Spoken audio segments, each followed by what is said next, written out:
Assalamualaikum warahmatullahi wabarakatuh. Perkenalkan, nama saya Nurbina, NIM 09 1058 132 0030. Baik, pada video kali ini saya akan menjelaskan tentang sistem informasi.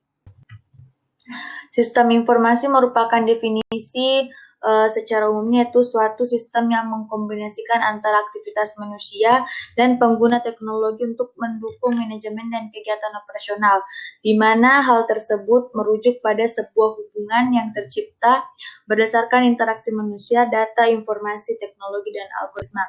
Kemudian ada jenis sistem informasi, transaction processing system, Management Information System, dan Decision Support System, serta Executive Information System, di mana pengertian dari TPS merupakan sistem pemrosesan transaksi yang mencatat data berupa penjualan bisnis atau transaksi secara kontinu seperti jumlah, harga, dan waktu transaksi tersebut terjadi. Kemudian di Management Information System yaitu digunakan oleh level manajemen di perusahaan. Pihak manajemen dapat melihat laporan mengenai kinerja perusahaan serta informasi lain yang mereka butuhkan mengenai perusahaan secara rutin, harian, mingguan, bulanan maupun tahunan. Kemudian ada DSS,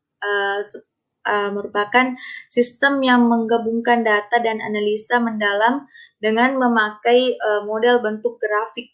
Di sistem ini, masalah yang terjadi didefinisikan terlebih dahulu, lalu semua data dikumpulkan dan diolah hingga menghasilkan output yang dipercaya. Kemudian Executive Information System atau EIS menyediakan informasi tentang kinerja semua perusahaan yang bisa diakses ke laporan pada manajemen dengan mudah. Kemudian beralih ke slide selanjutnya, yaitu contoh sistem informasi. Pertama itu ada e-commerce. Tentunya e-commerce ini sudah tidak asing lagi untuk kita para milenial tentunya, karena ini merupakan suatu akses atau aplikasi yang memfasilitasi kami untuk berbelanja online yang menyediakan barang dan jasa. Seperti e-commerce yang viral saat ini atau yang marak itu Shopee, Tokopedia, Blibli, Lazada. Kemudian ada booking online. Biasanya booking online ini digunakan untuk membooking atau memilih tempat, membeli tiket, misalkan tiket pesawat, dan biasanya juga digunakan untuk membeli tiket kapal dan hotel. Dan biasanya ini contohnya seperti tiket.com dan lain-lainnya. Kemudian ada contoh yang ketiga tuh e-learning.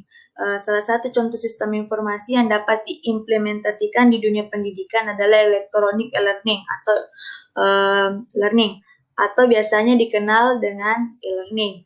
Data berupa materi pembelajaran diproses kemudian disebarkan ke murid melalui teknologi. Para pengajar maupun murid sama-sama mendapatkan kemudahan dalam sistem belajar yang menjadi lebih efektif. Biasanya seperti ruang guru.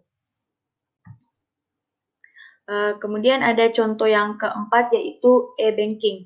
Selain pendidikan, contoh sistem informasi di bidang perbankan adalah e-banking.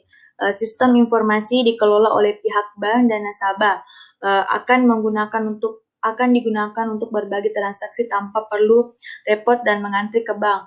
Nasabah menginput data ke sistem baik itu nominal transfer maupun rekening tujuan. Setelah itu uang akan dikirim dan nasabah mendapat bukti transfer dari sistem.